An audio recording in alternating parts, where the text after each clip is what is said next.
Olá, vamos falar um pouquinho hoje sobre hipertensão arterial e sobre algumas mudanças, alterações que vieram na nova diretriz de 2025, basicamente orientações ali tanto da Sociedade Brasileira de Cardiologia, de Hipertensão e de Nefrologia.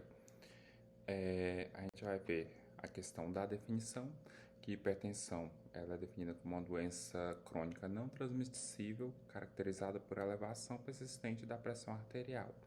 Essa pressão arterial ali vai ter uma sistólica maior ou igual a 140 e ou uma diastólica maior ou igual a 90, em pelo menos duas medições adequadas. A gente vai ver que ele traz a maneira correta de fazer essa aferição. Vai dizer que as causas são ali multifatorial, que vão levar em consideração fatores genéticos, ambientais e psicossociais, que são basicamente aquelas causas que a gente vai também utilizar para fazer a prevenção primária e reconhecer os fatores de risco, né? Bem, com relação à epidemiologia, vamos ver que recentemente, dados de 2023 mostraram que está tendo uma tendência a nível mundial do aumento da hipertensão, que alcança ali cerca de 27,9% da população mundial. No Brasil, essa incidência foi de 43,4 a cada 1.000 pessoas por ano, sendo que estudos da OMS de 2023 ele diz que faz uma proporção ali a nível global e que vai dizer justamente que no Brasil vai ter uma prevalência ali de 45% dos brasileiros com a idade de 30 e 70 anos com hipertensão. Dessa porcentagem ali, 42% vão ser de mulheres e 48% de homens. A gente vai ver que inicialmente o homem tende a desenvolver uma hipertensão mais cedo, mas após os 65 anos tende a igualar essa questão da presença da hipertensão, tanto em homens quanto em mulheres. Nesse estudo ainda estima que 67% dos indivíduos com hipertensão arterial no país estariam diagnosticados e desse valor, 62 eles estão recebendo tratamento dessas pessoas diagnosticadas, mas apenas 33 ali estariam com uma pressão controlada, ou seja, não está tendo um tratamento eficaz, o que quer dizer. Com relação aos fatores de risco, a gente vai ver alguns principais, como eu falei, multifatorial as causas, então esses fatores de risco eles são também plurais. A gente vai ver ali, por exemplo, o uso de medicamentos, drogas, fatores genéticos, a questão da idade, como eu falei, a questão do sexo, etnia, uso de álcool, ele está fazendo ali também distúrbios do sono, uma ingestão rica em sódio e pobre em potássio, o sedentarismo, a questão ali de fatores psicossociais, sobrepeso, obesidade, então são fatores ali multifatoriais. Em cima desses fatores aí de risco, a gente também vai trabalhar a questão da prevenção primária, que seria justamente o quê? Atividade física, uma alimentação saudável, a relação do tempo de sono, a qualidade de sono também conta, já que a gente vai ver que a apneia do sono também está ligada a esse aparecimento de RAS, né? Ele também é um dos fatores que pode aparecer. A questão ali de diminuição de estresse, então tudo isso está envolvido na prevenção primária da hipertensão arterial. Bem, do diagnóstico e a medida dessa pressão arterial, dessa PA. A medida, ela diz, pela diretriz ela diz que é obrigatória em todas as consultas médicas fazer essa aferição da pressão e deve-se usar a técnica correta e o equipamento calibrado. Quando ele fala de técnica correta, é justamente aquilo. O braço, eles têm que estar ali naquela questão, na altura do coração.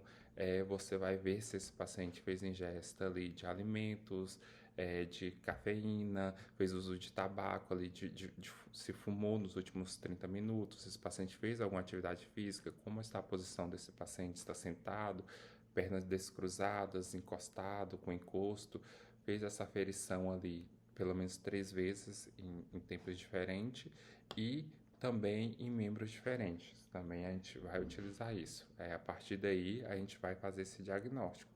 É, teve alguma dúvida nesse diagnóstico? Se pode correr o risco de ser uma hipertensão do jaleco branco ou então uma hipertensão mascarada, então a gente vai para ali que já vamos considerar fazer um mapa ou um RMPA para fazer esse diagnóstico mais preciso desse paciente, para não deixar passar uma hipertensão ou então diagnosticar um paciente sem hipertensão como hipertenso e colocar e começar a introduzir medicamentos para esse paciente, sendo que não é necessário.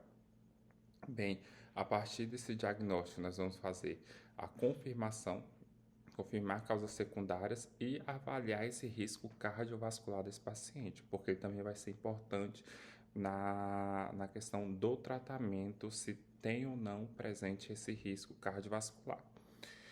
Quando a gente fala na questão do diagnóstico, a gente vai entrar justamente nisso. Vamos levar em consideração. Foi uma PA feita ali em consultório, foi um mapa em 24 horas ou um RMPA. Cada um vai ter seus valores específicos para diagnóstico. A mais comum que a gente vai ver, a PA de consultório, vai ser justamente aquela. É maior ou igual a 140 e ou maior ou igual a 90 na diastólica. Então a gente vai começar ali, já é hipertenso. E dependendo dos valores, a gente vai classificar ele, os estágios dessa hipertensão mais à frente. O mapa ele já vai ter um valor um pouco mais abaixo para fazer esse diagnóstico, já que ele vai fazer essa soma geral e depois tirar uma média, tanto na parte do mapa quanto na parte do RMPA. Então são valores que a gente tem que ver e levar em consideração. A partir daí a gente vai ver a gente vai começar a fazer essa classificação. Esse paciente ele tem uma PA normal, ele é um pré-hipertenso, ele é um hipertenso estágio 1, estágio 2, estágio 3. Entre a principal alteração que teve nessa nova diretriz seria justamente essa encaixe da PA de 120 por 80, que antigamente era considerada uma PA ótima, hoje ela está já como pré-hipertenso. Como eu falei, isso vem de uma demanda de um consenso entre os conselhos, que a gente vai ver a questão, por exemplo, de uma lesão renal, que a gente vai ver que a perfusão renal, a má perfusão renal, ela tende a piorar e evoluir para uma doença renal crônica. Então, seria justamente uma tentativa de evitar esse tipo de lesão, esse tipo de comorbidade ali futuramente.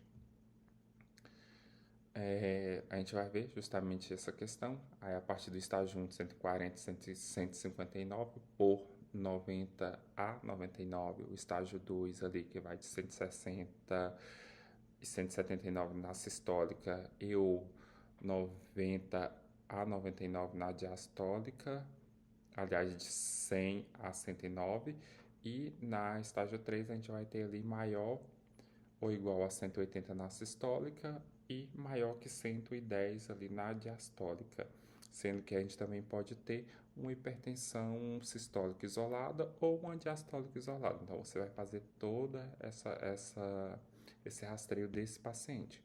A partir daí a gente vai fazer a classificação de risco desse paciente. Bem, na classificação de risco a gente vai ver justamente isso. É um paciente baixo risco, moderado risco, alto risco ou muito alto risco. A partir daí a gente vai ver justamente isso. Ele é um paciente, vamos classificar se é um paciente estágio 1, 2 ou 3, ou ele é um paciente o quê? Com fatores de risco cardiovasculares, como o quê? Sexo, a idade, esse paciente é obeso, sedentário, tabagista, então cada um desses a gente vai acrescentando para ver se tem um risco cardiovascular para estabelecendo. Esse paciente ele já tem uma lesão de órgão-alvo ou não? Esse paciente ele é um paciente doente renal crônico? Sim, mas ele é um doente renal crônico. Que estágio? Estágio 1, 2, 3, A, 3B, 4, 5. Então a gente já começa a ver esse paciente para fazer essa classificação.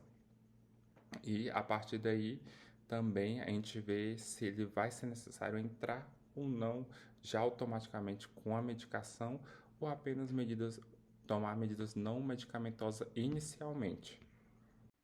Bem, esse tratamento ele vai se dividir, né, em medidas não medicamentosas e tratamento medicamentoso, onde ele vai dizer o seguinte, que todos os pacientes, quando é diagnosticado de pré-hipertensão em diante, tem que fazer as medidas não medicamentosas, que seriam as mudanças dos hábitos de vida. E aqueles pacientes que têm uma pré-hipertensão ali acima de 130 por 80, a gente vai fazer justamente utilizar aquele risco cardiológico para ver se vai ou não entrar com essa medida medicamentosa também. Ele vai dizer o seguinte, que pacientes que têm esse alto risco cardiovascular e que se tentou por pelo menos 3 meses essas medidas não medicamentosas, mesmo assim essa pressão continua elevada nesse sentido, então você já pode, já vai se beneficiar também entrando com a medida medicamentosa associada a essas medidas não medicamentosas. Nessas medidas não medicamentosas, nós vamos ter justamente as mudanças de hábitos de vida. Por exemplo, manter um peso adequado, uma intervenção dietética, atividade física e exercício, uma redução da ingesta de álcool, uma cessação do tabagismo, uma abordagem para diminuição de estresse. Por exemplo, na alimentação mesmo, vamos reduzir o sódio e aumentar a ingesta de potássio. Então, são algo que a gente vai começar a tatear com esses pacientes. Bem, após ter feito as medidas não medicamentosas, ou para aqueles pacientes que têm uma indicação já direta para entrar com a medida medicamentosa, a diretriz vai dizer o seguinte, que as primeiras linhas dessas medicações são ali os diuréticos tiazídicos, como a hidroclorotiazida, os IECAs, como ali o captopril, um BRA, como a losartana, ou então bloqueador de canal de cálcio, como o amlodipino. São os iniciais. A partir daí, a quarta medicação vai vir com mais espirolactona e depois você vai tateando com beta-bloqueadores, um agonista alfa-2 como metildopa, um bloqueador alfa-1, a gente pode usar também um vasodilatador direto ali como a própria hidralazina e a gente vai tateando. A questão do paciente que tem essa indicação para um beta-bloqueador logo do início são justamente alguns casos específicos, como aqueles pós-IAM, com uma fibrilação atrial, uma insuficiência cardíaca com fração de ejeção reduzida, com um paciente com doença renal crônica, então a partir daí a gente vai tateando. E lembrando que o protocolo ele diz se tiver a possibilidade de fazer associação com outras medicações para usar em um comprimido só, melhor. Quanto menos comprimido esse paciente precisar tomar, melhor e melhor será a adesão desse paciente. E o principal objetivo é justamente isso, uma nova meta universal de controle da pressão, que seria justamente aquela pressão abaixo de 130 por 80 para todos os pacientes com hipertensão arterial sistêmica. Vai poder fazer uma outra classificação que é justamente isso. Esse paciente ele tem uma hipertensão refratária, uma hipertensão resistente ou apenas uma hipertensão não controlada. Isso vai ser de acordo com a quantidade de medicação que esse paciente está tomando. Por exemplo, esse paciente está tomando até 3 medicações, mas está mantendo, então ele está com uma hipertensão controlada. Ele está tomando acima de 3, 4 em diante, então ele tem uma hipertensão resistente controlada. Esse paciente ali, ele está tomando até 2 medicações, mas não está controlado, então ele só tem uma hipertensão não controlada. Está tomando ali acima de 2 e mesmo assim não controla, esse paciente então, tem uma hipertensão resistente. Ele está tomando mais 5 ou mais medicações não está funcionando, então ele tem uma hipertensão refratária. Então a gente vai começar a fazer essa questão aí dessa classificação também. Bem, com isso nós vamos ver a importância de uma detecção precoce e de um tratamento precoce também para essa hipertensão arterial, já que a gente vai ver que a hipertensão arterial ela é o principal fator de risco para a doença cardiovascular, tanto para o aparecimento quanto a piora dessa doença já pré-existente.